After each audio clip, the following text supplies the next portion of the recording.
Bonjour, petite fougère de YouTube. On se retrouve à nouveau, toujours, pour l'horrible lecture de Transfuge de sexe. Ce n'est toujours pas bien. Après avoir fait un dernier passage point TERF, parce que clairement c'est les théories TERF qui ont été évoquées, on va aller vers la suite. Malaise de l'ascension sociale. Allez, courage. Courage. Pour les FTM, la mobilité sociale de sexe est plus coûteuse sur le plan subjectif que matériel. Les hommes trans ont rarement un emploi stable en début de transition, mais ils bénéficient de plus de soutien parental. En cela, la transition a un prix relativement limité pour eux.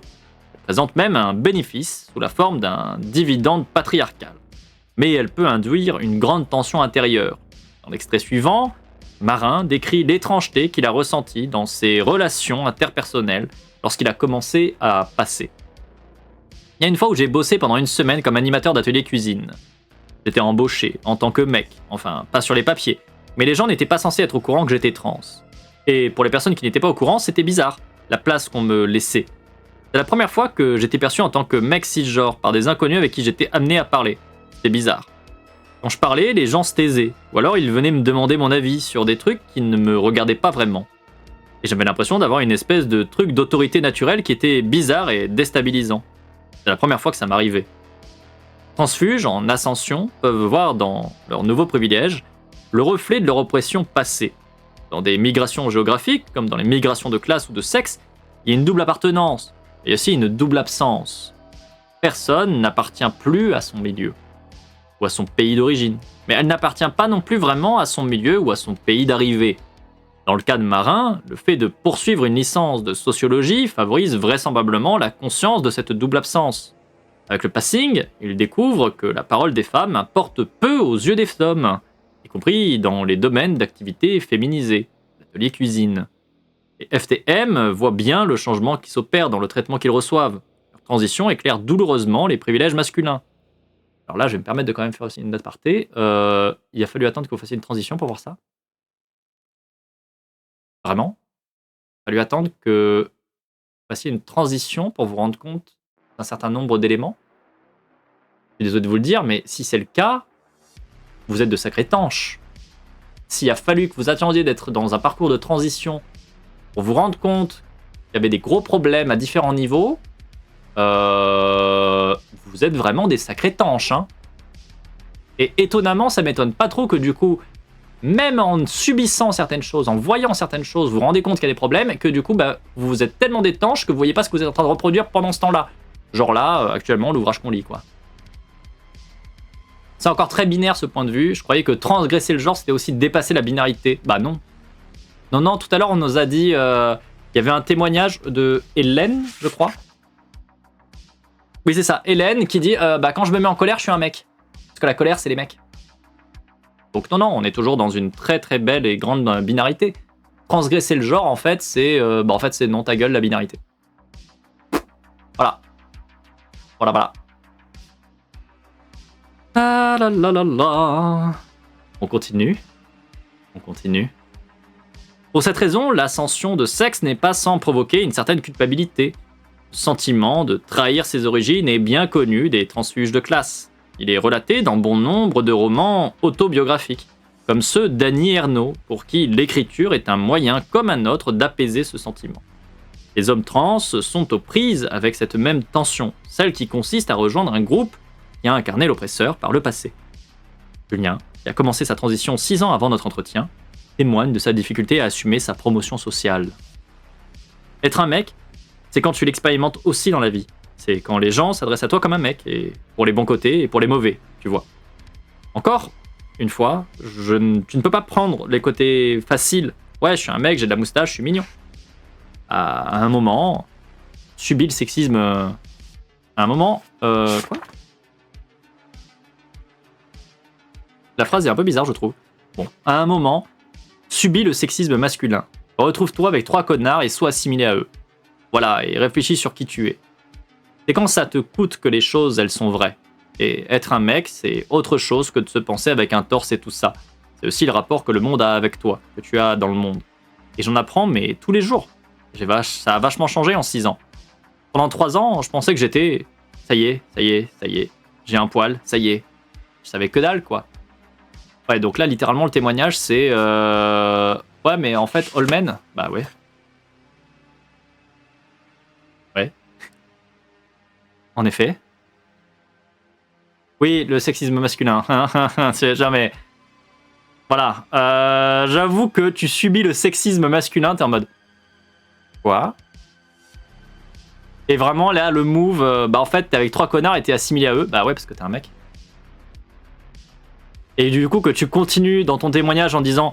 Bah ça a vachement changé en 6 ans, parce qu'en fait, je me rends compte qu'être un mec, c'est pas juste, du coup, avoir des poils. Bah, en fait, c'est aussi le rapport de force, le rapport de domination, et que du coup, t'en apprends tous les jours. Bah, ça montre bien de quel côté tu es, en fait. Au passage. Parce que tous les mecs trans ne réagissent pas comme ça, hein, qu'on soit d'accord. Hein? Tous les mecs trans ne sont pas en mode ah, mais en fait, être un mec, c'est aussi dominer, donc je vais dominer, je vais apprendre des trucs. Non, non, non, il y a plein de mecs trans où bah, ils ont bien conscience de ça et puis ils sont en mode bah, on va essayer de casser la domination patriarcale parce que c'est la domination patriarcale qui pose problème. Mais bon, hein, voilà. Et, hein. Tout ça. Bref, anyway. Je préfère la formulation de Shaika qui connaissait le sexisme en théorie, mais c'est différent de le vivre en tant que femme. Bah oui. La psychiatrisation est essentielle encore à de Borest. Hein. Ah oui, oui, on est pas mal hein, dans cet ouvrage. Oui, oui. Transgresser le genre, c'est aussi entre les deux, mais s'arrêter entre ou décider d'aller ailleurs. Voilà, n'est-ce pas? Ah là là. Bah oui, tu peux être un mec sans vouloir dominer activement, effectivement, oui, tu peux. Et t'es pas en plus obligé d'être un mec trans pour avoir cette position-là, hein, au passage. Hein, au passage. Mais par contre, tu peux être un sac à merde en tant que mec, en étant un mec cis, comme en étant un mec trans. L'un n'empêche pas l'autre. Encore une fois, c'est pas parce que tu es une personne trans que tu esquives la case « je produis des oppressions ». Hein. Non, non, non, c'est pas un joker. C'est bien d'en avoir conscience, c'est bien de faire attention, c'est bien que parce que grâce à ton parcours trans, tu te rends compte d'un certain nombre de réalités, c'est bien, mais ça ne t'enlève pas la responsabilité d'essayer de ne pas te comporter comme un sac à merde. Et encore une fois, il y en a plein qui y arrivent très bien. Il y en a plein qui arrivent très bien. Ça demande juste d'avoir des appuis solides, en fait. Ça demande juste de se comporter avec un minimum de dignité, de prendre en compte les autres, d'écouter autrui, ce genre de choses. Enfin voilà, vraiment un truc horrible, n'est-ce pas? Ah là là là là. Ah là là là là. Je reprends. Pour ce FTM, le bon côté de la transition recouvre tout ce qui a trait à une évolution physique, par opposition à un mauvais côté qui concerne le monde et ses rapports sociaux. Il n'y a pas spécialement une notion d'un bon et d'un mauvais côté dans son témoignage. Ah, quoique si, au tout début. Si, il a dit... les gens s'adressent à toi comme à un mec pour les bons côtés et pour les mauvais. Mais en fait, c'est que ça semble décorrélé à ce qui était dit un petit peu après, quoi. Mais bon, bref. Surtout, t'es pas obligé de devenir un sac à merde une fois que t'es assimilé aux hommes. Bah non, mais... ouais. En fait, il y a vraiment un point qui me fait tiquer, matérialisme, mais ne pas exprimer les côtés sociaux, genre même avec toutes les volontés du monde, on peut produire des comportements progressifs, par exemple, pour le FTM, de reproduire ce que font les mecs. Vous n'êtes pas une oppression, par contre, vous pouvez en produire. Bah oui, et c'est tout le point. Faut arrêter de systématiquement, quand on soulève des critiques, notamment les critiques oppressives, que ce soit tout et n'importe quoi hein, en termes d'oppression, hein, il n'y a pas que le patriarcat, encore une fois, hein, même si là on est notamment sur des notions patriarcales, il faut bien comprendre que quand on fait une critique d'un comportement, bah, ce qu'on critique c'est le comportement. Et on n'est pas nos comportements. On est un peu autre chose que nos comportements. Bien sûr que nos comportements sont influencés par les sociétés, les cadres dans lesquels on évolue. C'est une évidence. Mais ils sont aussi influencés par rapport à nous, par rapport à ce qu'on est, par rapport à ce qu'on veut, par rapport à la direction qu'on souhaite prendre, par rapport aux efforts qu'on fait en fait. C'est pas une fatalité à un moment donné. Il faut se prendre un petit peu en main et essayer de se sentir, je sais pas moi, un peu concerné, un peu proactif dans le fait d'essayer de réduire les oppressions et pas juste en se contentant de dire ah oui mais j'ai pas fait exprès, moi je le voulais pas et peu du coup not all men. Hein. Flemme en fait. mène à l'artrage parce que les femmes ont besoin de ce postulat pour rester en sécurité. Ça veut pas dire qu'un mec est condamné à être une merde parce que mec, et ça aussi c'est sa responsabilité. Mais bien sûr, mais bien sûr, mais bien sûr. Et c'est toujours pareil. On les connaît, hein, les Not All Men et compagnie. C'est toujours pareil. Tu fais une critique de système et t'as le Jean-Michel, il vient et il dit « Oh mais c'est moi directement que tu cibles, moi en tant qu'individu, moi qui suis si gentil, moi qui fais que des trucs bien. » Et t'es en mode « Ferme ta gueule en fait, je t'ai pas parlé à toi. Je te parle pas de toi. » Et là, d'ailleurs, littéralement, vu que t'es en train de réduire ce qu'on te dit, bah, t'es dans le moule, t'es comme les autres. La preuve en est. Puisque t'es pas capable de sortir de ton petit centrage. Putain. Et ça me tue parce que ça, c'est systématique. Hein. Je pense que dans le chat, vous connaissez tous ça. Hein. On a tous vu passer ça. Hein. Et comme dit Techno, du coup, oui. Oui. Voilà. Merde. Je reprends. Craignant d'être perçus comme des complices de la domination des hommes trans, les hommes trans se trouvent souvent encombrés par le statut social associé à leur passing. Ils le sont notamment vis-à-vis des femmes qui peuvent poser sur eux le même regard qu'ils posaient et posent toujours sur les hommes.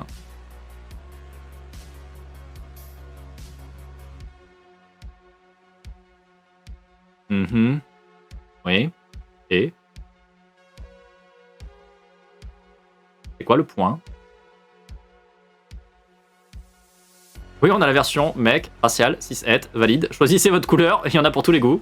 Ah non, mais JPP1, bah ouais, donc non mais je...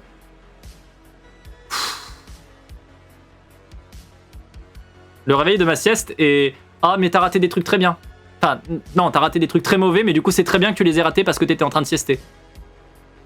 Vraiment. Vraiment, crois-moi. Crois-moi. Je reprends. Mais ils le sont aussi et surtout par rapport à eux-mêmes, notamment dans l'entre-soi masculin. Cet entre-soi est par définition une expérience nouvelle, qui se révèle particulièrement troublante. L'enthousiasme du début de la transition est vite parasité par la découverte du sexisme qui se déploie entre hommes. Gabriel, qui se décrit comme un espion du patriarcat, confesse. Je ne l'imaginais même pas. Franchement, j'avais plus d'espoir dans les mecs que ça. Être assigné par ses pairs à une masculinité complice n'est jamais une expérience facile. Les FTM peinent à trouver leur place parmi les hommes et, comme c'est parfois le cas pour les transfuges de classe en ascension, ils en viennent souvent à s'auto-exclure eux-mêmes de leur groupe d'arrivée. Auto-exclusion les disqualifie de fait de l'une des composantes essentielles de la construction de la masculinité, la sociabilité entre hommes. LOL. Donc, pour le faire plus crûment, plus simplement, le point, là, le petit point, c'est de nous dire, en gros, bah, les hommes trans, c'est pas des hommes, parce que, vous comprenez, enfin, pas des hommes dans le sens des hommes qui dominent, la domination patriarcale, tout ça, parce que, bah, en fait, ils s'auto-excluent des groupes d'hommes, ils font pas de boys club, en fait. Les hommes trans ne font pas de boys club, donc c'est pas vraiment les hommes qui posent problème, vous comprenez. Eux, c'est les gentils. Et donc, bah ça montre que vous n'avez pas compris, en fait. Ça montre que vous n'avez pas compris, en fait. Vous avez absolument rien compris. Vous êtes des tanches. Vous êtes des putains de tanches. C'est incroyable d'être des tanches comme ça. Et vraiment. Genre, tu ne peux pas mieux dire « Je ne comprends pas le principe du patriarcat et du rapport de force patriarcal » que ça. Ça, c'est un aveu, mais alors incroyable. C'est beau, hein. Non, mais franchement, c'est un certain talent, hein. Ah là, c'est quand même un certain talent, hein. Faut y arriver à poser ça comme ça, quand même, hein. C'est pas mal, hein. Ah oui, après, j'ai pas dormi, à point fermé non plus, mais pétard, c'est fort en café, hein. Ah ouais. Ah, c'est terrible, ouais, c'est terrible. Oui, c'est terrible. C'est vraiment... Oui, mais nous, on est matérialistes, donc bah finalement, écoutez, on va absolument mettre de tout côté, tout ce qui cadre pas au cadre matérialiste, donc bah en fait la sociologie, on s'en bat les couilles. La psychologie sociale, les rapports de domination, ah ouais. Ah non mais c'est un certain talent, hein. C'est vraiment un certain talent, hein. Le matérialisme c'est pratique en certains contextes, mais ça se monte pas en généralité en fait, bah non. Ça sert pas à ça. C'est pas adapté. ça produit ça quand tu le fais. Et ben, ça, vous voyez que c'est pas très très... Voilà. En plus, il dit à la fois que les mecs trans sont privilégiés exactement comme les mecs, et à la fois qu'ils n'exercent pas de domination patriarcale. Il y a un problème même de cohérence interne au bouquin. Bah oui. En effet. En effet. Donc, bah ouais. Bah ouais. Comme les mecs cis, pardon. Bah oui, mais ça change rien. En fait, même si t'enlèves... Enfin, j'ai compris que, en l'occurrence, quand tu disais exactement comme les mecs, c'était sous-entendu les mecs cis, on est d'accord. Mais en fait, ça ne change rien. Enfin, comme tu le dis, il y a une énorme incohérence, mais ce n'est qu'une énième énorme incohérence, parce qu'en fait, elle est là depuis le début, à différents niveaux, et c'est vraiment le double standard, quoi, en fait. Il y a un double standard systématique. Tout à l'heure, on nous dit, oui, alors, en fait, officiellement, on a l'impression que les femmes trans, elles perdent des droits, mais en fait... Les femmes trans, elles sont des hommes à la base, donc en fait, elles retournent le patriarcat à leur avantage. Et là maintenant, t'as un autre double standard qui vient se mettre, qui est, en apparence, les hommes trans, ils gagnent des droits, mais en fait, non, parce qu'ils s'auto-excluent des hommes cis qui profitent du patriarcat. Donc en fait, les hommes trans subissent le patriarcat. Et vraiment, c'est double standard systématique. Systématique. Et t'es là en mode, bah en fait non, ça marche pas comme ça. Non, non. Non, non. Non, non. J'ai pas souvent l'occasion de suivre en ce moment. Là, j'ai eu la chance d'arriver au boulot en retard et qu'on me prenne pas. GG. Non, mais là, vraiment, c'est une catastrophe ce truc. Hein. C'est une catastrophe. Hein. C'est vraiment une catastrophe. Hein. C'est vraiment une catastrophe. Bref, je reprends, je vais essayer d'avancer, focus, ficus, voilà. Après, il faut pas tomber sur l'herbe des personnes trans parce qu'elles se rendent pas plus compte des composantes sociales du genre que les autres cis. À la base, on peut aussi transitionner pour soi, mais avoir des lectures antisexistes et féministes, c'est pas forcément dans les packages. Oui, complètement. Moi, là, ce qui me fait péter un câble, qu'on soit d'accord, hein, c'est le fait que ça, c'est un travail universitaire. C'est le fait que ça, c'est un travail universitaire, expert, présenté comme expert, présenté comme une référence experte de ces questions-là. C'est ça qui me pose problème. C'est spécifiquement ça qui me pose problème. C'est-à-dire que le fait qu'on avance à des rythmes différents, le fait qu'on soit capable de voir certains privilèges, qu'on soit incapable d'avoir d'autres privilèges, etc., c'est normal. Dans tous les milieux, que ce soit dans le milieu trans ou dans d'autres. Là, le truc qui me fume, c'est vraiment ce côté qui est purement... venez, on développe une idéologie class first, et à partir de là, avec notre idéologie class first, on va mettre sous le bus la moitié des camarades qui sont tout autant concernés que nous, mais qui sont pas nous. Et ça me dérange quand même beaucoup. Surtout, encore une fois, quand ce travail-là, il est fait d'un point de vue militant et d'un point de vue construction de connaissances, de recherche, mis en avant, en fait. Et c'est ça mon problème. Et bonjour Dystopique au passage, j'espère que tu vas bien, tu te portes aussi bien que possible. Je parle de catastrophe et j'arrive et tronge. Peut-être. Bon, le bouquin est claqué dès l'introduction, donc je garde les interprétations, hein, oui. Je vais dire un truc, je risque d'être imprécis au pire, mais c'est du transmasculinisme, c'est compatible avec l'extrême droite, voire carrément l'extrême droite. C'est compatible avec l'extrême droite, voire carrément d'extrême droite. Je cadre les interprétations. Ah oui, j'avais compris, je garde, et du coup, oui, forcément. Du coup, oui, c'est rond, tu as raison, tu as parfaitement raison. Pour revenir sur toi, Techno-Viking, en fait, le problème, c'est que c'est réactionnaire. Et du coup, à partir de là, puisque c'est réactionnaire, tu vas forcément être compatible avec des choses qui se passent à l'extrême droite, puisque l'extrême droite a comme principale composante d'être réactionnaire. Donc en fait, vu que c'est un de ces éléments cœur à l'extrême droite, enfin aux extrêmes droites en général, et même de manière plus large aux droites, sans seulement spécifier l'extrême droite, forcément, oui, ça va cadrer. C'est comme dans d'autres questions, par exemple, l'homonationalisme.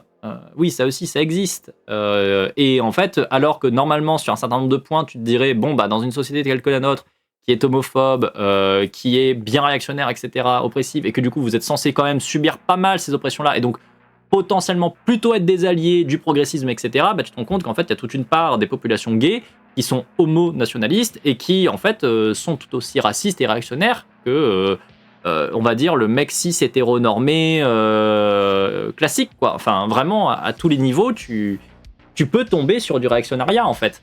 Donc là, est-ce que c'est du transmasculinisme? Je sais pas si j'irai jusque-là. Clairement, je pense que non, d'ailleurs, pour être précis. Parce que notamment, je connais pas la personne qui est derrière. Emmanuel Bobatti, je lis son ouvrage et c'est une purge, mais lui, en tant qu'individu, je le connais pas. Je ne peux voir que ce que je vois dans son bouquin. Je ne peux voir que les thèses qui sont développées dans son bouquin, qui sont pas bien. En tout cas, à minima, que je ne partage pas. On va dire ça comme ça. Et partant de là, je vois que son travail est réactionnaire. Donc, puisque son travail est réactionnaire, forcément, il va très bien corroborer avec d'autres thèses réactionnaires, comme celles qu'on trouve dans les droites. Et après, il y a probablement du transmasculinisme. Enfin, ça me semble relativement évident que oui, il y en a probablement. Là, est-ce que c'en est? Je ne suis pas sûr. Parce qu'encore une fois, je connais pas l'individu et que je vais pas me permettre de juger la personne. Ça me semble pas pertinent.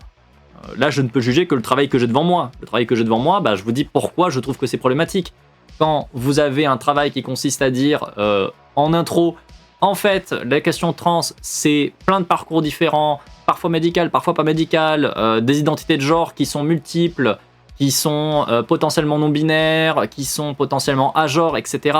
Sauf qu'une fois que tu as fini l'intro, et même dans l'intro, finalement, tu reviens sur ça pour juste placer une dualité, juste placer la binarité, d'un côté les hommes, d'un côté les femmes, avec des cadres très stéréotypés, que tu viens réduire en plus le parcours trans de manière constante dans ton récit, dans ton ouvrage, sur les parcours trans médicalisés, avec une promotion quand même relativement claire sur les parcours médicalisés, sur le fait de faire justement du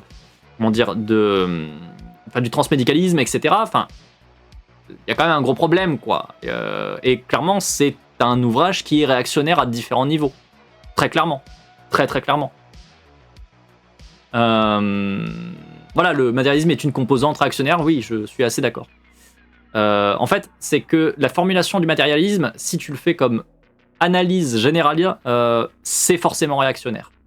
Si tu utilises le matérialisme comme un outil ponctuel dans un cadre plus large, où le matérialisme va t'apporter un éclairage particulier à un moment T, avec des limites qui sont posées à ce cadre, etc., clair, bah, le matérialisme, il n'est pas forcément réactionnaire. Il va être un outil comme un autre. En fait, comme toujours, le problème n'est pas l'outil. Le problème, c'est comment tu utilises ton outil.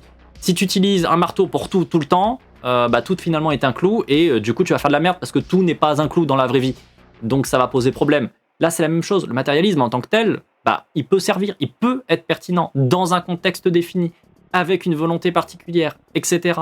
Quand tu l'utilises à toutes les sauces pour tout le temps, que c'est ton outil de traduction, en fait, ça va poser problème. Parce que tu tombes dans une explication du monde qui est monocausale. Et quand tu tombes dans une explication du monde qui est monocausale, bah, tu passes à côté de tout, en fait. Tu passes à côté de tout. Parce que pour avoir une explication monocausale qui tient la route, il faut absolument faire rentrer de force dans un tout petit cadre énormément de choses qui ne rentrent pas dans ce cadre. Et donc, du coup, tu vas forcément les négliger ou tu vas les tordre, à minima. Le progressisme, c'est pas vraiment une valeur émancipatrice. Oui, c'est vrai. En tant que tel, effectivement. Je reprends. J'en étais où? Ah oui, Gabriel qui nous dit oui, mais moi, je bénéficie pas du patriarcat parce que je me mets en dehors des boys clubs. Cette auto-exclusion les disqualifie de fait de l'une des composantes essentielles de la construction de la masculinité, la sociabilité entre hommes. Toutefois, les FTM tentent par divers moyens de concilier leur appartenance de sexe présente et passée. Plusieurs tactiques sont possibles pour mieux vivre son ascension. Généralement, cela passe par le fait d'incarner des figures de masculinité non hégémoniques, comme pour diminuer l'ampleur de l'élévation sociale. Par exemple, il arrive que les FTM laissent entendre qu'ils sont gays, même s'ils ne le sont pas en réalité, comme nous le verrons dans le prochain chapitre. Une des stratégies les plus répandues consiste en un jeu de langage qui a trait à l'âge. Ce jeu consiste à dire garçon ou boy, soit garçon en anglais, plutôt comme. C'est ce que fait David, qui a pourtant 27 ans au moment de notre entretien. Je trouve ça un peu sexy de dire boy plutôt que garçon, mec. Homme, pour moi, ça n'est juste pas possible. Ça renvoie trop à un truc essentialiste. Et puis, je sais pas, c'est un truc de maturité adulte. Oui, je me sens pas du tout là-dedans. Bien que David soit en couple avec une femme, il se réfère à un univers érotique gay dans lequel les masculinités juvéniles sont parfois valorisées. La jeunesse du garçon ne l'inscrit pas pleinement dans les rapports sociaux de sexe qui structurent la vie adulte et le couple hétérosexuel. Toutefois, si les FTM se disent souvent garçons, c'est aussi parce que c'est l'image qui leur est généralement renvoyée. Comme le montre l'historienne et sociologue Juliette Rennes, l'âge des individus peut être lu et conçu de bien des façons. La perception de l'âge est notamment en fonction du sexe. Les transitions MTF vieillissent, tandis que les transitions FTM rajeunissent. Comme le formule l'historienne Ilana Lowy à propos des travestis, une femme habillée en homme perd immédiatement 10 à 15 ans. Un homme déguisé en femme en gagne autant. Certains FTM se réjouissent de ce phénomène, l'éternelle jeunesse leur évitant d'embrasser le statut d'homme. Cette posture subversive ne se retrouve cependant pas chez tout le monde. L'association sociale est une expérience à géométrie variable. La subversion du genre est inégalement investie selon les niveaux de diplôme, position sociale et le milieu d'origine. David est étudiant en école de cinéma, fils d'un cadre d'entreprise et d'une mère cadre. Fabien, lui, poursuit un BTS vente et a un père lieutenant de police et une mère au foyer. Son discours est plus ambivalent que celui d'autres FTM à propos du sexisme qu'il perçoit dans l'entre-soi masculin. Non, mais il y a beaucoup de trucs, hein. Il y a beaucoup de trucs, il y a beaucoup de trucs qui vont pas. Je sais pas si je dois réagir absolument à tout parce que bordel de merde.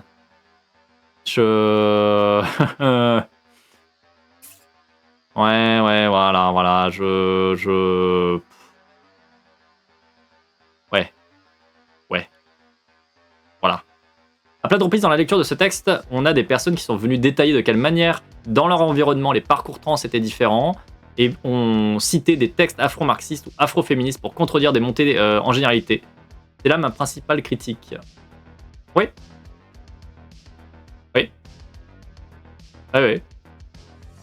C'est dans ce texte où une citation, le habillé en versus déguisé en.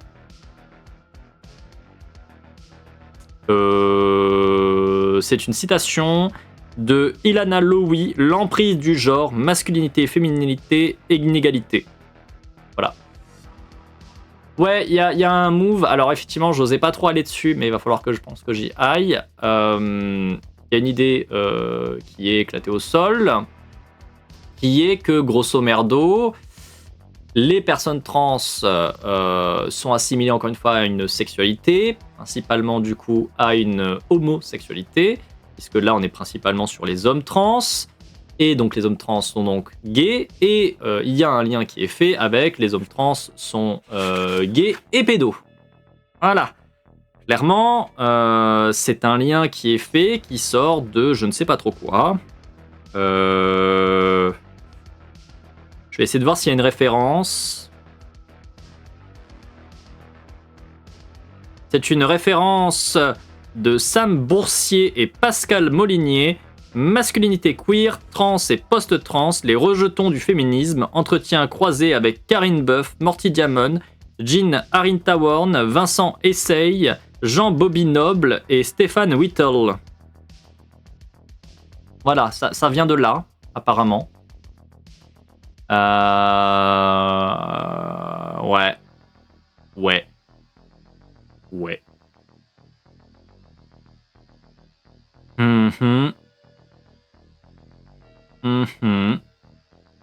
Donc bon, je vais être une personne gentille et aimable. Je vais simplement dire que 1. La transition n'est pas une sexualité. Premier point. Voilà. Ensuite, les homosexuels ne sont pas pédos. Alors, il peut y avoir des homosexuels qui sont pédophiles, mais c'est autre chose en fait. C'est pas l'homosexualité qui fait qu'on est pédophile. Voilà. En fait. Hein. Donc, s'il vous plaît, déjà ne faites pas le lien homosexualité, pédophilie, et ensuite ne faites pas le lien personne trans et pédophilie, parce que ça c'est déjà suffisamment fait dans les milieux d'extrême droite, c'est déjà fait dans les milieux transphobes. On n'a pas besoin d'avoir des camarades qui viennent nous le refaire en fait. Oui, et des queers en général, effectivement. Enfin, merci, mais allez vous faire foutre en fait. Si vraiment c'est ça votre taf, fatigue. Grosse fatigue.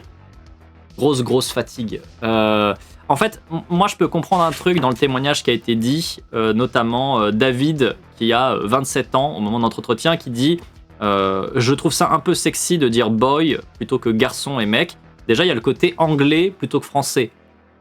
Et du coup, la question, c'est peut-être pas une question d'âge, mais une question de l'anglais, c'est plus excitant. Il y a un côté langue étrangère qui joue peut-être, vous voyez. Ensuite, il y a un truc qui est très clair dans le témoignage, qui est, je sais pas, c'est un truc de maturité adulte. Oui, je ne me sens pas du tout là-dedans. Ce qui est dit est très clair, parce que c'est là que s'arrête le témoignage. Hein. Le témoignage s'arrête à ce moment-là. Ce qui est dit de manière très claire, c'est que David, surtout, il se sent pas adulte. C'est pas une question qu'il est attiré par des enfants, en fait.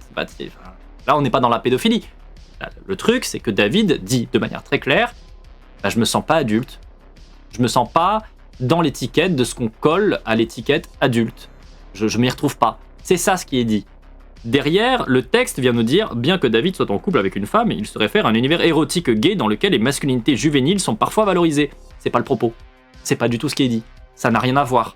La traduction de ce qui est dit de David est éclatée au sol. L'interprétation est absolument terrible. C'est au-delà de la catastrophe. C'est au-delà de la catastrophe. Enfin, vraiment, c'est... Ah, bordel. Voilà, le témoignage, c'est pas le problème, c'est le travail qui est derrière. On est d'accord, on est d'accord. Il y a une culture queer qui est liée à l'anglais, peut-être certes, et l'adultisme, c'est aussi construire une identité occidentale capitaliste. L'interprétation, elle est terriblement... Voilà, j'ai pas le mot. Ouais. L'infantilisation des minorités, c'est pas un mystère, encore un truc qu'il rate. Bah, bien sûr. Bien sûr qu'il le rate encore. Bien sûr. Perso, j'ai entendu, je veux pas être vu comme un homme, je préfère être vu comme un garçon. Et comme les gays ont une sexualité ouverte sur les questions d'âge, sont pédos donc, c'est plus facile de se projeter dans une sexualité gay. C'est ça ce que je comprends du passage. Ah bon? Bah pour moi, c'est pas ça qui apparaît. Pour moi, vu ce qui est rapporté, c'est pas ce que j'en comprends. Parce que le passage avant, je précise, une des stratégies les plus répandues consiste en un jeu de langage qui a trait à l'âge. Ce jeu consiste à dire garçon ou boy, soit garçon en anglais plutôt comme. Ça c'est ce que dit le texte, c'est ce que dit Emmanuel Bobatti. Ce n'est pas ce que dit le témoignage. David, il dit pas ça. David, la seule chose qu'il nous dit, c'est je trouve ça un peu sexy de dire boy plutôt que garçon et mec. Donc en fait, sachant que boy veut déjà dire garçon, ce qui est opposé, c'est pas une question d'âge. Ce qui est opposé, c'est plutôt l'origine du mot, à savoir une origine anglaise plutôt qu'une origine française. Pour moi, en tout cas, je le perçois comme ça. Personnellement, l'opposition qui est faite, c'est plutôt la langue que l'âge. Derrière, pareil, quand il vient nous rajouter David, puis je sais pas, c'est un truc de maturité adulte, oui, je me sens pas du tout là-dedans. Bah, pour moi, en fait, il nous dit pas qu'il a une attirance pour le côté juvénile, etc. Pour moi, ce qu'il entend, c'est que il se sent pas comme un adulte. Il ne se perçoit pas comme un adulte. Donc, moi j'ai pas la vision des guillemets, donc je parle de ce que je comprends, de ce que dit le livre, pas l'intérêt. Oui, mais c'est pour ça que je préfère repréciser, parce que, encore une fois, moi j'ai pas la science infuse, hein, même si j'ai les guillemets devant les yeux. Potentiellement, je peux ne pas comprendre forcément la même chose que vous, et c'est pour ça que je préfère prendre le temps de revenir, de relire le passage, etc. Donc là, pour moi, voilà, le témoignage de David, ce que concrètement David dit, c'est je préfère l'anglais, je trouve ça plus joli, plus sexy, et je me sens pas adulte. Moi, c'est comme ça que je le comprends. Il n'a pas une attirance pour les jeunes, mais il cherche des gens qui sont attirés par des jeunes. C'est pas forcément ce qu'il nous dit, non plus. Il nous dit pas qu'il veut avoir des gens qui ont une attirance pour les jeunes. Là, la seule chose qu'il nous dit, c'est... Puis je sais pas, c'est un truc de maturité adulte. Oui, je ne me sens pas du tout là-dedans. Pour moi, ce que j'en comprends, encore une fois, c'est plutôt son rapport de lui-même par rapport à lui-même. Vous voyez ce que je veux dire? Et pour moi, il n'y a pas la notion dans ce que dit David, donc la personne qui a interviewé. Ah oui, dans la suite. Ah oui, non, mais la suite, par contre, l'interprétation faite par Emmanuel Bobatti, elle est éclatée au sol. Ah oui, l'interprétation qui en est faite, ça, par contre, là, oui, il y a un gros problème. Il y a un très, très, très gros problème, oui. Oui. En effet. Je continue à reprendre, attendez. Dans les parcours trans, on apprend entre autres à apprécier son corps et à prendre soin de soi et avoir une belle peau, ça rajeunit. Oui.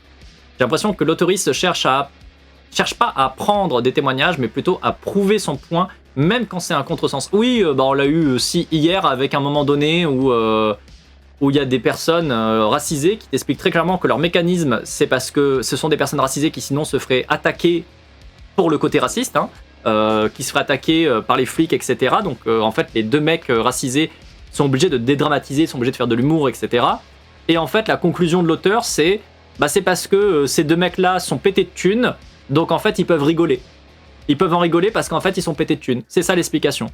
Là, quand ils se font attaquer de manière transphobe, bah, en fait, ils rigolent parce que l'humour, parce qu'ils ont des thunes et donc du coup, ils ont un rapport plus tranquille à l'identité de genre grâce aux thunes. Et voilà. Et t'es là en mode... Pardon. C'était pas hier, c'était il y a 2 heures. Putain, le ressenti était hier. Le ressenti, c'était il y a une vie. Le ressenti, c'était... il s'est passé tellement de choses en si peu de temps que c'est pas possible que ce soit aujourd'hui. Ah mon dieu. Bon, en même temps, vous avez vu la ride de ce qu'on vient de se taper, hein, donc... Voilà. Voilà. Je pensais pas qu'on atteindrait le niveau Transmania. Et pourtant, Mash. Et pourtant. Je me sens pas adulte. Raccourci Mario Kart pédo pour moi. Hein. Ah oui, c'est quelque chose. C'est quelque chose, quoi. Hein. Vraiment, c'est... L'auteur, il fait canner. Voilà. Ça peut être un red flag, mais il y a aussi l'opposition à l'adultisme occidental. Oui. Oui, enfin, il y a plein de trucs qui peuvent être traduits de plein de manières différentes là-dedans, et ouais, voilà. C'est pas un truc qu'on a lu avant-hier, où ce livre se répète vénère, c'est possible, je sais plus. Écoutez, il est pas bien le livre. Voilà, il est pas bien. Ok, on se met d'accord, il est pas bien. Il y a des trucs éclatés qui réapparaissent. Tous les quelques pages, on a le droit à un nouveau truc éclaté. Je ne sais plus à quel moment tel ou tel truc éclaté a été dit. Ça a sûrement été déjà dit de manière éclatée différente à un autre moment. C'est possible. Je sais pas. Je sais plus. Je ne sais plus. Et je crois que je veux pas me souvenir de tous les trucs éclatés qu'il y a partout en fait. Voilà. Ça sera mon retour émotionnel en un peu clair. Après, ce que je comprends aussi du témoignage, c'est qu'on peut avoir envie de se sentir jeune dans un monde où les femmes doivent être fraîches et les mecs se bonifient en vieillissant. Peut-être, j'en sais rien. Peut-être. Je reprends. Donc là, son discours est plus ambivalent que celui d'autres FTM à propos du sexisme qu'il perçoit dans l'entre-soi masculin. Je suis féministe à mon degré. Alors déjà, ça commence mal en général. On va voir. Je suis féministe à mon degré. Dans le sens où je respecte vachement. Ça va pas mieux. Enfin, j'ai envie de faire respecter les droits de la femme et tout ça. Mais après, je suis pas féministe dans le sens où... si mon meilleur pote il fait une blague machiste, bah je vais pas lui faire la morale. Tu vois, après, c'est ça, hein. C'est que les gens, c'est d'un extrême à l'autre, hein. C'est énervant de toujours prendre tout à pied à la lettre, sans demi-mesure.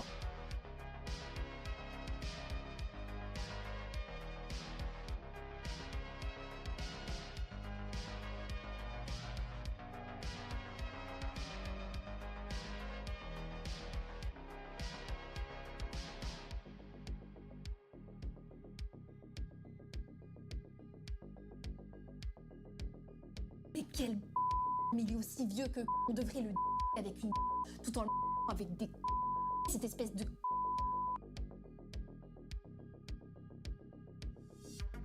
On vous rappelle que tout à l'heure, on nous a expliqué que de toute manière, les mecs trans, en fait, ne bénéficient pas du patriarcat parce que les mecs trans, étant à la base genre et femme, ils peuvent pas reproduire les dominations et de toute manière, de elles-mêmes se mettent en dehors des boys clubs.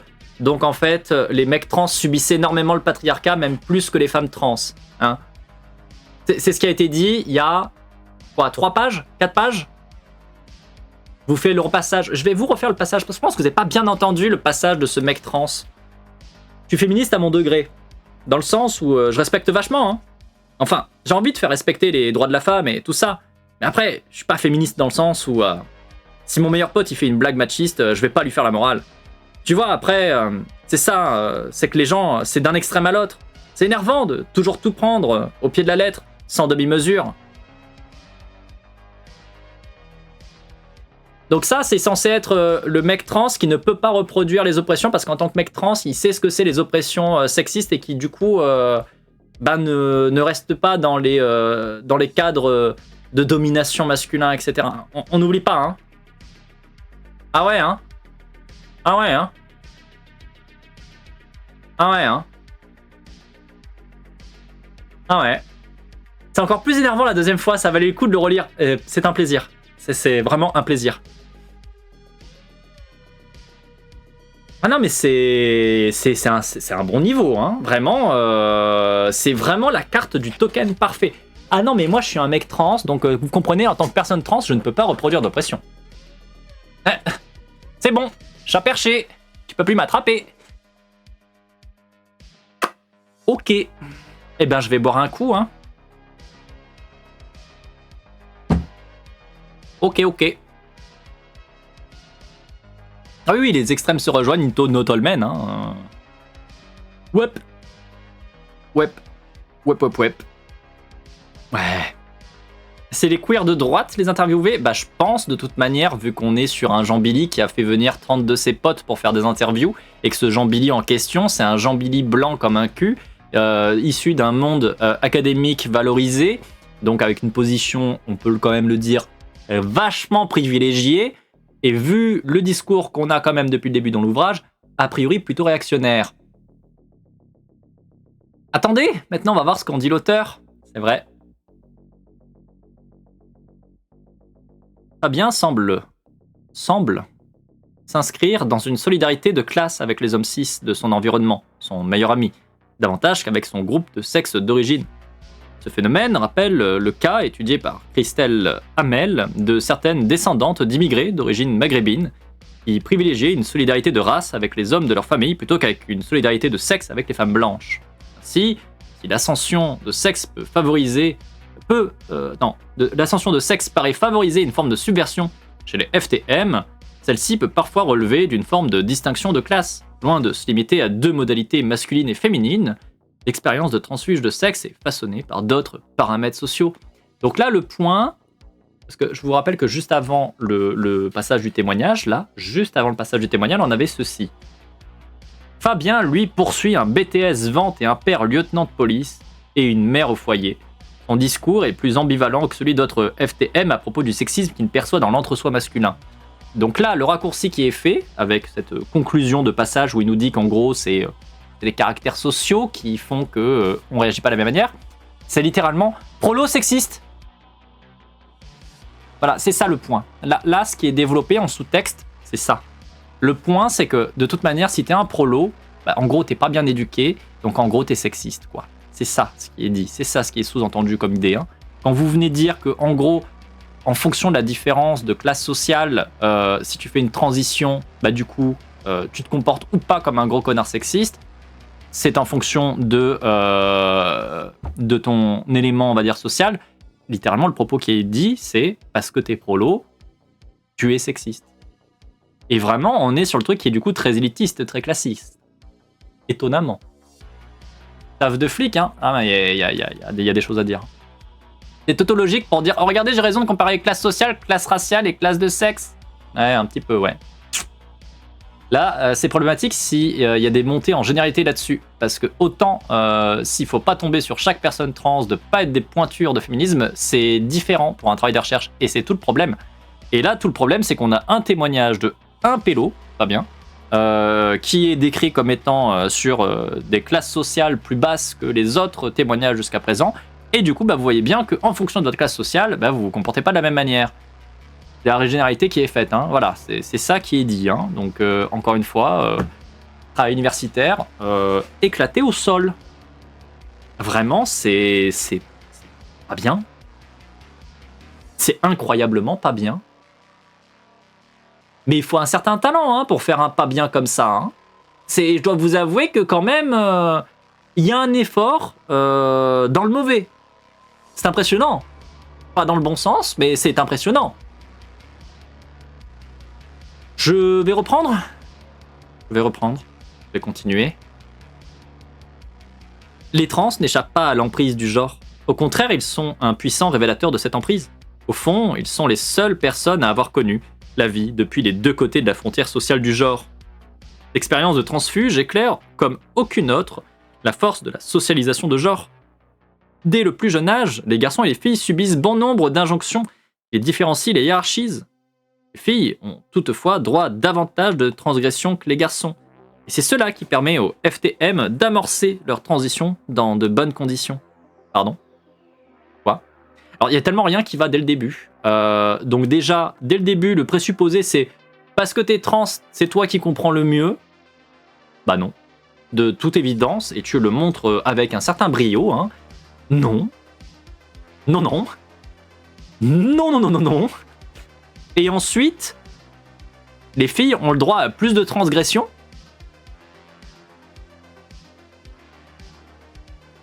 Les filles ont le droit à plus de transgressions. On va la refaire. Dans une société patriarcale, les filles ont le droit à plus de transgressions.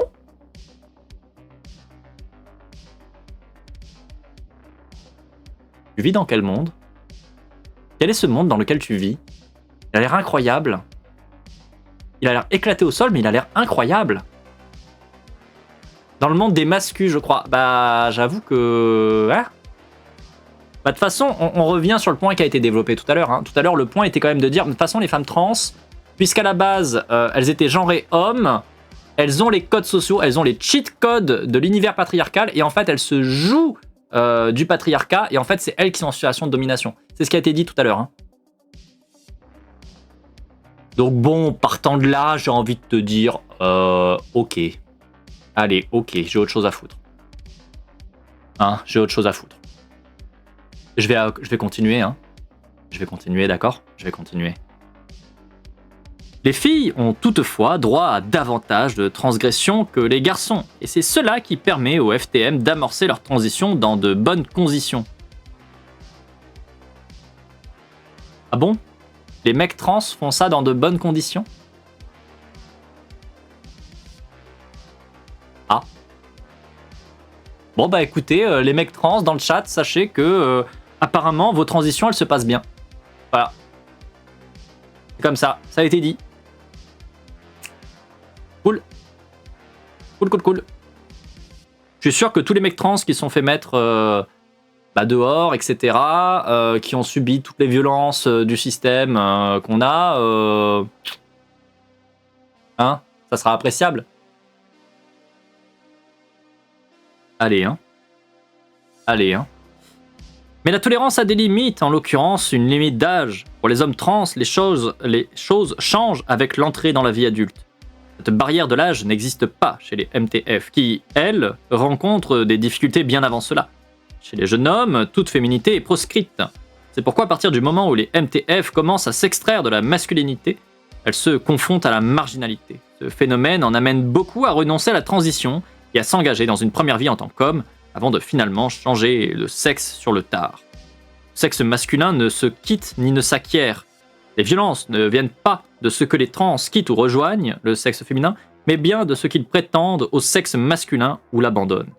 Principalement en provenance des pères et des pères, donc des pères parents et des pères les collègues autour. Cette violence en dit long sur la masculinité. Elle émane généralement d'hommes se sentant menacés par une féminité qui, en soi, est jugée dégradante, voire humiliante. D'une manière ou d'une autre, les violences envers les trans sont toujours aussi des violences sexistes. Le maintien du pouvoir réside dans l'exclusivité des dominants. Aucune marque de féminité ne doit venir corrompre le groupe des hommes. Or, qu'ils soient FTM ou MTF, les trans introduisent chez eux un peu de l'autre sexe, soit parce qu'ils ont été des femmes, soit parce qu'ils le sont devenus. En réalité, c'est contre la féminité, et plus généralement contre les femmes, que beaucoup d'hommes s'obstinent à lutter, y compris lorsqu'ils semblent s'affronter entre eux. Alors, il y a des choses où je suis pas en désaccord, et il y a des choses où je suis quand même un peu beaucoup en désaccord. C'est-à-dire, déjà,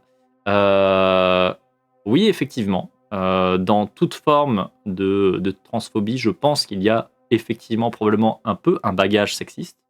Je pense que effectivement, dans la transphobie, il y a sûrement des mécanismes qui relèvent de ça.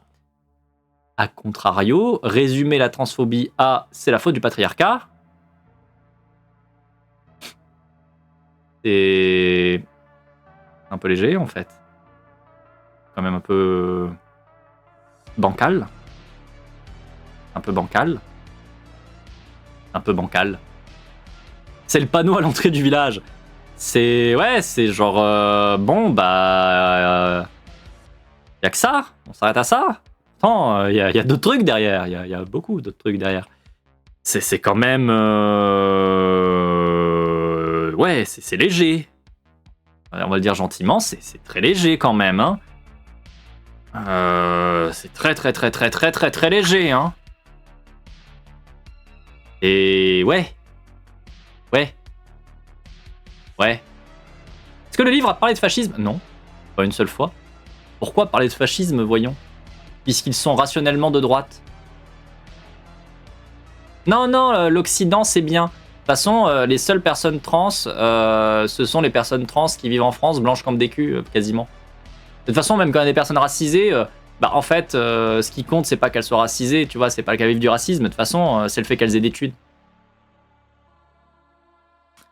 Donc, de toute façon, partant de là,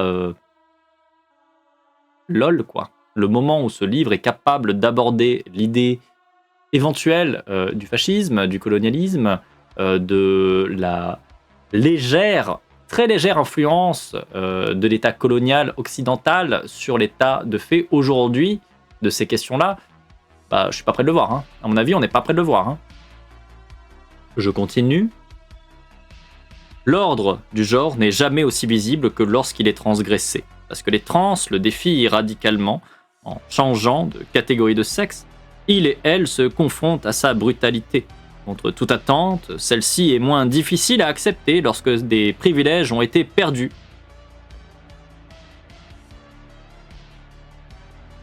Quoi? Donc là, le point, c'est de nous dire, en fait, les femmes trans, ça va, elles perdent des droits, mais c'est ok. C'est le point que je suis en train de lire, là, sérieusement? Ouh... Je reprends. Contre toute attente, celle-ci est moins difficile à accepter lorsque des privilèges ont été perdus. Bien que les personnes qui en ont longtemps bénéficié en passent par un réel processus de deuil. Mais l'enjeu pour les MTF est avant tout de parvenir à assumer le fait d'avoir été des hommes. Tandis que pour les FTM, ils doivent assumer alors le fait d'en être désormais. Globalement, celles qui rejoignent le sexe féminin apprivoisent sans mal leurs remords. Alors que ceux qui le quittent sont condamnés à vivre dans la culpabilité éternellement. Cherchant à réduire la tension entre leur sexe d'origine et leur sexe d'arrivée, les trans s'adaptent à leur nouvelle classe de sexe tout en questionnant leur domination présente ou révolue. Les personnes qui changent de sexe sont souvent représentées comme faisant table rase pour correspondre aux standards de leur groupe d'arrivée. N'en est rien. Les frontières se franchissent rarement sans regarder en arrière. Dans toute trajectoire de mobilité, les individus emportent avec eux le bagage de leur passé. PTDR. Vraiment, PTDR. Alors, je paraphrase le texte, mais en fait, il a été très clair, le texte. Hein. Le texte a été très clair. Hein. Je vais vous refaire le passage où il est particulièrement clair. L'enjeu pour les MTF, donc pour les femmes trans, est avant tout de parvenir à assumer le fait d'avoir été des hommes. Tandis que pour les hommes trans, ils doivent assumer le fait d'en être désormais. Globalement, celles qui rejoignent le sexe féminin apprivoisent sans mal le remords, alors que ceux qui le quittent sont condamnés à vivre dans la culpabilité éternelle. Oh, les pauvres hommes trans. Vous comprenez, ils sont pressés, alors que finalement les femmes trans, en fait, ça va. Sans déconner. On peut pas arrêter de faire la hiérarchie toutes les 5 secondes. On peut pas arrêter de faire des explications monocausales complètement éclatées au sol. On peut pas éclater... Enfin, vraiment, c'est... Mais oui, je filtre le texte, je crois, mon cerveau, il capte pas. C'est peut-être mieux. C'est peut-être mieux.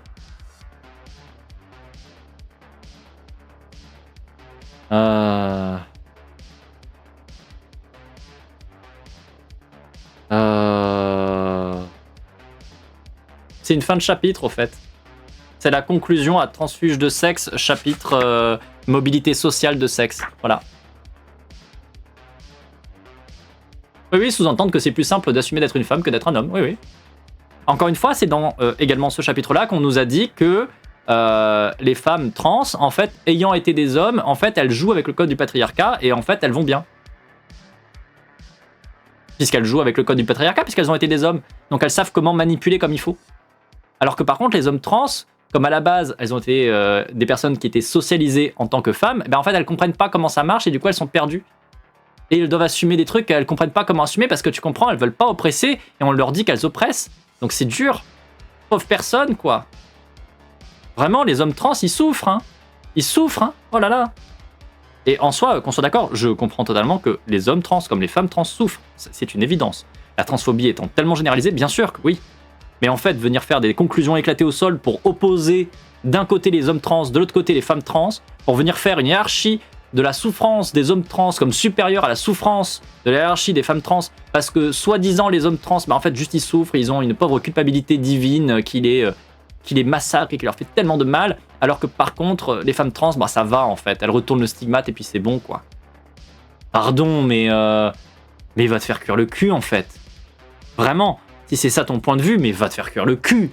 Ne pas se rendre compte à quel point là on est sur des bails qui sont vraiment les bails mais TERF, les bails qui sont transphobes à 200%, les bails réactionnaires, c'est un sacré niveau quand même. Hein. Surtout, encore une fois, surtout quand on se présente comme étant une référence des questions trans universitaires en France et que ton travail est considéré comme tel et avancé comme tel. C'est ça le truc qu'il faut pas oublier. Ça, là, ce qu'on lit, c'est considéré comme un travail de référence. Vous voyez le problème ou pas? Que les seules personnes trans valides dans ce texte sont celles qui ont un passing en or et qui font pas de vagues dans la société de droite d'Europe. Globalement, oui, parce qu'on nous a expliqué que de toute façon, à un moment donné, il y avait un témoignage sur une personne qui disait qu'à un moment donné, elle était plutôt dans les trucs neutres, vêtements neutres, apparence neutre, etc. Et que, en fait, elle est partie dans un passing vraiment assumé d'un côté parce que c'était plus simple pour les dossiers, etc. Et que depuis, du coup, tout va bien. Voilà.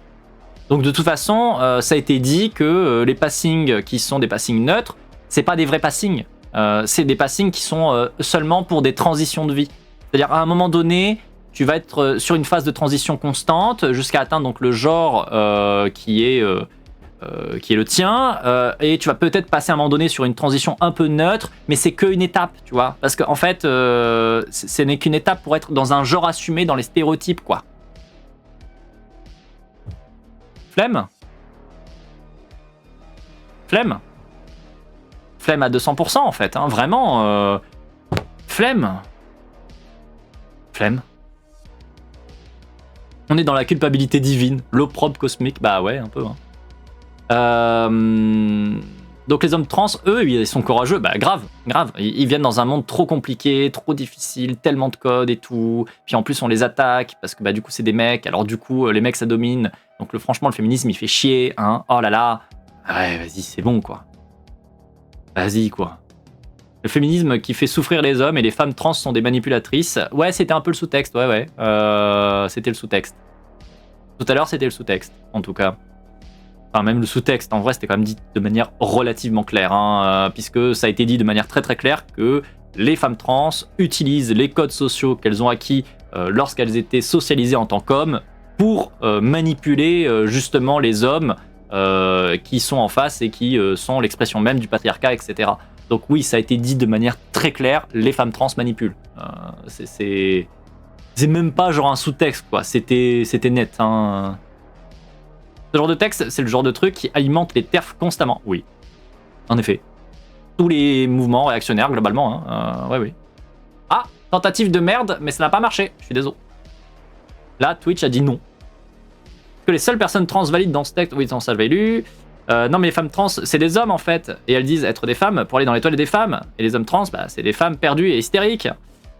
Là, il y a un peu de trucs qui vont dans ce sens-là. Hein. Tout à l'heure, ce qui a été dit quand même au niveau des femmes trans, c'est que de toute manière, elles garderont toute leur vie leurs codes sociaux acquis quand elles étaient socialement des hommes et que ça leur servira et que c'est comme ça que notamment donc, elles peuvent manipuler, etc. Donc il y a quand même le sous-entendu que finalement, les femmes trans, ça reste un peu des hommes, quoi.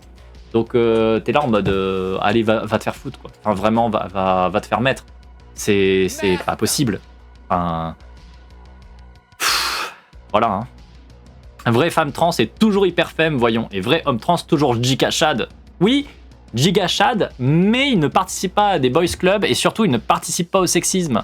N'oubliez pas, vrai homme trans est une personne pure en dehors de tout soupçon et domination. Eh, faut pas l'oublier, hein. N'oubliez pas. C'est sûr qu'être bully pendant 20 ans, ça enseigne bien la manipulation. Oui, alors ça aussi, ça nous a été dit à un moment donné. Il y avait un move du genre, oui, bah un des deux côtés, en fait, il souffre pas. Parce que, bah, de toute façon, ils ont le droit d'être transgressés, etc. Donc c'est ok. Et t'es là en mode, pardon, non. Pardon, mais non, en fait. Pas du tout. Les hommes trans qui, avant de faire un coming out et de faire un parcours de transition assumé, ou même juste les personnes non binaires, hein, à qui on a assigné le genre féminin à la naissance, très clairement subissent énormément de violence pour leur apprendre justement à être des vraies femmes. On en connaît plein des agressions comme ça. Et encore une fois, moi je connais des gens, et une en particulier qui j'ai en tête, qui a subi une agression pour lui apprendre à être une vraie femme. Donc en fait, t'es là en mode, pardon, mais elle est où la transgression permise? Pardon, mais ça sort d'où, quoi? Et ça sort d'où? Bref. Cette tac des femmes trans qui manipulent avec leur expérience d'homme, c'est littéralement le scénario d'un livre de JKR. C'est dire à quel point ce livre est loin dans la transphobie. Bah ouais. Hein. Ouais. Le seul passage du chapitre basé, c'est que les trans ne seront pas considérés 100% des hommes, quel que soit le sens de la transition, par les réactionnaires. C'est oui. Oui, le passage thérapie de conversion, mais il y a tellement de choses. Enfin, bref. Et bah, ça fait 1 heure la VOD, en vrai. Petite fougère de YouTube, on va s'arrêter là-dessus. Surtout que là, on a fini le chapitre. On arrive au chapitre 4. Attention, le titre attaque dans les points de santé mentale. Chapitre 4. Changer de sexe et changer de sexualité. J'ai peur de ce qui va être dit. Voilà. Donc, petite fougère de YouTube, des bisous. Allez, à bientôt pour la suite.